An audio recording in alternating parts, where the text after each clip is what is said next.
Hello! ഇന്ന് ഞാനൊരു അടിപൊളി പുഡിംഗ് ആയിട്ടാണ് ട്ടോ വന്നിട്ടുള്ളത്. കപ്പ പുഡിംഗ് ആണ് ഇന്ന് നമ്മൾ ഉണ്ടാക്കാൻ പോകുന്നത്.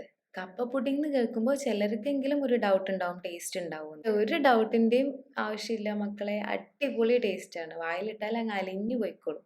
അപ്പോൾ നമുക്ക് റെസിപ്പിയിലേക്ക് പോയാലോ? ആദ്യം തന്നെ നമുക്ക് എല്ലാ പുഡിങ്ങിനും ചെയ്യുന്ന പോലെ ചൈന ഗ്രാസ് ഒന്ന് മെൽറ്റ് ചെയ്യാൻ വെക്കാം. 8 ഗ്രാം ചൈന ഗ്രാസ് ആണ് ട്ടോ എടുത്തിട്ടുള്ളത്. ഇതിലേക്ക് 1 കപ്പ് വെള്ളം ഒഴിച്ച് വെച്ചിട്ട് ഇതിവിടെ മാറ്റി വയ്ക്കാം. ഇനി നമുക്ക് കപ്പ ഒന്ന് ഗ്രേറ്റ് ചെയ്തെടുക്കണം. ഈ കപ്പയുടെ സൈസ് പറയുകയാണെങ്കിൽ ഒരു വലിയ ആപ്പിളിൻ്റെ ഒക്കെ സൈസ്. ഇത് ഇതുപോലെ ഒരു ഗ്രേറ്ററിൽ വെച്ചിട്ട് ഗ്രേറ്റ് ചെയ്തെടുത്താൽ കണ്ടോ, നമ്മൾ തേങ്ങ ഒക്കെ ചിരവി എടുത്ത പോലെ നമുക്ക് കിട്ടും. തിന്നായിട്ടുള്ള കപ്പേൻ്റെ ഇതുപോലുള്ള പീസുകൾ. അപ്പോൾ നമുക്ക് ഈ മൊത്തം കപ്പ ഇതുപോലെ ഗ്രേറ്റ് ചെയ്തെടുക്കാം. ഞാൻ ഈ പുഡിംഗ് ആദ്യമായിട്ട് കഴിക്കുന്നത് ഒരു 7 വർഷം മുന്നേ എൻ്റെ കസിൻ സിസ്റ്ററിൻ്റെ കയ്യിൽ നിന്നാണ് കേട്ടോ. സെൽത്താത്താണ് എനിക്കിത് ആദ്യമായിട്ട് ഉണ്ടാക്കി തന്നത്. അന്ന് കപ്പ പുഡിംഗ് എന്ന് കേട്ടപ്പോൾ ശരിക്കും അതിശയം തോന്നി. കപ്പ കൊണ്ട് പുഡിങ്ങോ എന്ന് വിചാരിച്ചു. സെൽത്താത്താക്ക് ഈ ഒരു റെസിപ്പി കൊണ്ട് ഒരു കോമ്പറ്റീഷനിൽ പങ്കെടുത്തിട്ട് ഫസ്റ്റ് പ്രൈസ് കിട്ടിയിട്ടുണ്ട് കേട്ടോ അന്ന്.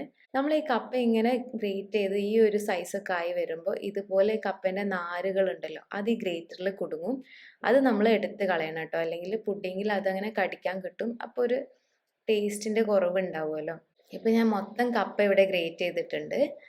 നല്ല നൂൽ പരുവത്തിൽ നമുക്ക് കിട്ടിയിട്ടുണ്ട്.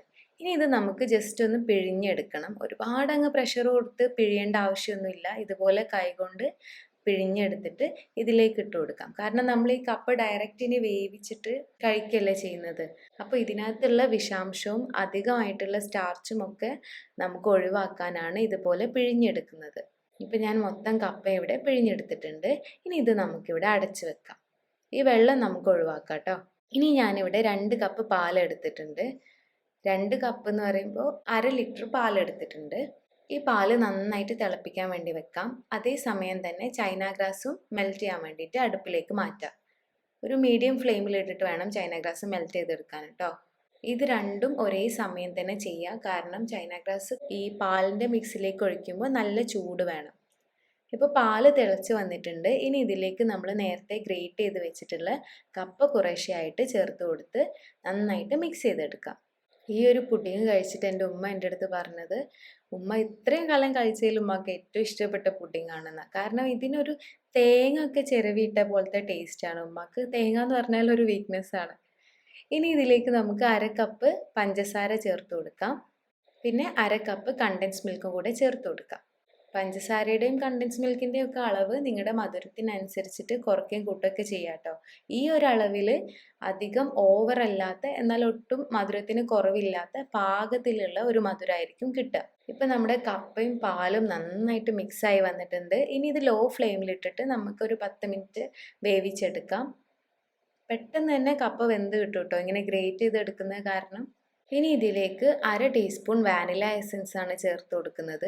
ഈ ഒരു പുഡിങ്ങിലേക്ക് വാനില എസൻസിൻ്റെ ടേസ്റ്റ് നല്ല രസമാണ് കേട്ടോ. അപ്പോൾ ഇത് സ്കിപ്പ് ചെയ്യരുത്, എന്തായാലും ചേർത്ത് കൊടുക്കണേ. ലോ ഫ്ലെയിമിലാണ് കേട്ടോ ഇപ്പോഴൊക്കെ ഉള്ളത്. ഇനി ഈ പുഡിങ് നന്നായിട്ട് മിക്സ് ചെയ്ത് കൊടുക്കാം. നമ്മുടെ കപ്പയൊക്കെ പാലിൽ കിടന്നിട്ട് നന്നായിട്ട് വെന്ത് വന്നിട്ടുണ്ട്. ഇനി നമുക്കിതിലേക്ക് ചൈന ഗ്രാസ് മെൽറ്റ് ചെയ്തത് ഒഴിച്ചു കൊടുക്കാം. ചൂടോട് കൂടി തന്നെ വേണം നമ്മൾ കപ്പയിലേക്ക് ഒഴിച്ചു കൊടുക്കാൻ. പിന്നെ അതിലൊരു ചെറിയ ചങ്ക്സ് പോലും പാടില്ല കേട്ടോ. എല്ലാം നന്നായിട്ട് മെൽറ്റായി കിട്ടിയിട്ട് വേണം കപ്പയിലേക്ക് ഒഴിച്ചു കൊടുക്കാൻ. ആ സമയത്ത് കപ്പയുടെ മിക്സിനും ചൈന ഗ്രാസിൻ്റെ മിക്സിനും നല്ല ചൂട് വേണം, ഇല്ലെങ്കിൽ പിന്നെ അത് സെറ്റായി കിട്ടില്ല. അപ്പോൾ ഇത് നമുക്കിനി കപ്പ മിക്സിലേക്ക് ഒഴിച്ചു കൊടുക്കാം. എന്നിട്ട് നന്നായിട്ട് പാലിലേക്ക് ചൈന ഗ്രാസ് മിക്സ് ആക്കി എടുക്കണം കേട്ടോ. ഇപ്പോഴൊന്നും ഞാൻ ഫ്ലെയിം ഓഫ് ചെയ്തിട്ടില്ല. ഇത് നന്നായിട്ട് മിക്സാക്കി 1 മിനിറ്റ് ഇങ്ങനെ കുക്ക് ചെയ്ത ശേഷം മാത്രമേ ഞാൻ ഫ്ലെയിം ഓഫ് ചെയ്യുള്ളൂ. കാരണം അഥവാ എന്തെങ്കിലും ചെറിയ രീതിയിലുള്ള ചൈന ഗ്രാസിൻ്റെ ചങ്ക്സ് ഉണ്ടെങ്കിൽ അതിങ്ങനെ അലിഞ്ഞു പോയിക്കോളും. ഇനി നമുക്ക് ഫ്ലെയിം ഓഫ് ചെയ്യാം. എന്നിട്ടിത് ചൂടോടുകൂടി തന്നെ പുഡിംഗ് ട്രേയിലേക്ക് മാറ്റാം. ഇപ്പോൾ ഞാൻ നമ്മുടെ കപ്പ പുഡിങ് മൊത്തം ട്രേയിലേക്ക് മാറ്റിയിട്ടുണ്ട്. ഇനി ഇത് ചൂടാറിയ ശേഷം ഒരു 4 മണിക്കൂർ ഫ്രിഡ്ജിൽ സെറ്റ് ചെയ്യാൻ വേണ്ടിയിട്ട് വെക്കാം. ഇപ്പോൾ ഞാൻ നമ്മുടെ പുഡിങ്ങൊക്കെ സെറ്റാക്കി എടുത്തിട്ടുണ്ട്. ഇനി ഇതിൻ്റെ മുകളിലായിട്ട് നമുക്ക് ടോപ്പിങ്ങിനായിട്ട് കുറച്ച് തേങ്ങയും നട്ട്സും കൂടെ ഒന്ന് വറുത്തെടുത്തതാണ്, അത് ചേർത്ത് കൊടുക്കുക. ഒരു അരമുറി തേങ്ങയിലേക്ക് 3-4 ടേബിൾ സ്പൂൺ പഞ്ചസാരയും ഒരു 10-12 അണ്ടിപ്പരിപ്പും കൂടെ ചേർത്ത് നന്നായിട്ടൊന്ന് വറുത്തെടുക്കാം. നല്ലൊരു ഗോൾഡൻ ഷെയ്ഡ് ആകുമ്പോൾ നമുക്ക് അത് തീ ഓഫ് ചെയ്യാം. എന്നിട്ട് തണുത്തതിന് ശേഷം ഇതിലേക്ക് ചേർത്ത് കൊടുക്കാം. ഇത് നമ്മൾ പുഡിംഗ് സെറ്റായ ശേഷം മാത്രം ചേർത്ത് കൊടുക്കണം കേട്ടോ, എന്നാലേ ആ ഒരു ക്രഞ്ചി ടേസ്റ്റ് നമുക്ക് കിട്ടുള്ളൂ, അല്ലെങ്കിൽ അതങ്ങ് സോഫ്റ്റായി പോകും. ഇനി നമുക്കിതൊന്ന് കഴിച്ചു നോക്കിയാലോ. അടിപൊളി ടേസ്റ്റാണ് കേട്ടോ. ഞാൻ വെറുതെ പറയല്ല, നിങ്ങൾ ഒരു വട്ടം ഉണ്ടാക്കി നോക്കൂ. അപ്പോൾ എന്തായാലും നിങ്ങളും പറയും സൂപ്പറാണെന്ന്, എനിക്ക് ഉറപ്പാണ്. അപ്പോൾ എല്ലാവരും ഉണ്ടാക്കിയിട്ട് അഭിപ്രായം കമൻറ്റ് സെക്ഷനിൽ അറിയിക്കുക. ഇനി നമുക്കിത് നമ്മുടെ ഒഫീഷ്യൽ ടേസ്റ്ററിൻ്റെ അടുത്തേക്ക് കൊണ്ടുപോകാം.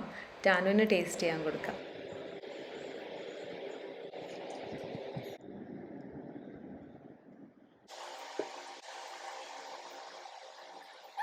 Super, super yummy.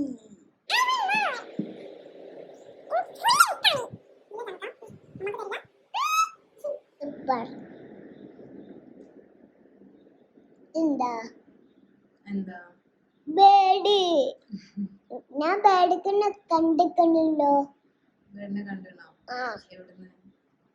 സൂണ് ഇവിടെ ഒന്നും കാണില്ലേ? എവിടെ വീട്? കാക്കനെ കാണില്ലേ ഇവിടെ? കാക്കല്ലല്ലോ ബേഡ്. പിന്നെ കാക്ക ബേർഡല്ലേ? സൂപ്പർ. ഇനി ബേഡിക്ക് കുറച്ചേരം കൊടുത്തല്ലോ. മമ്മ സ്പൂൺ ഇട്ടാ.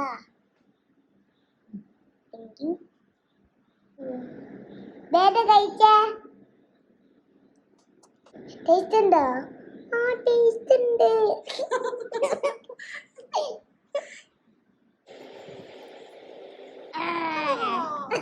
No, it's mine now. Hey. Mama, ശേഷം നോക്കുന്നോ? Okay.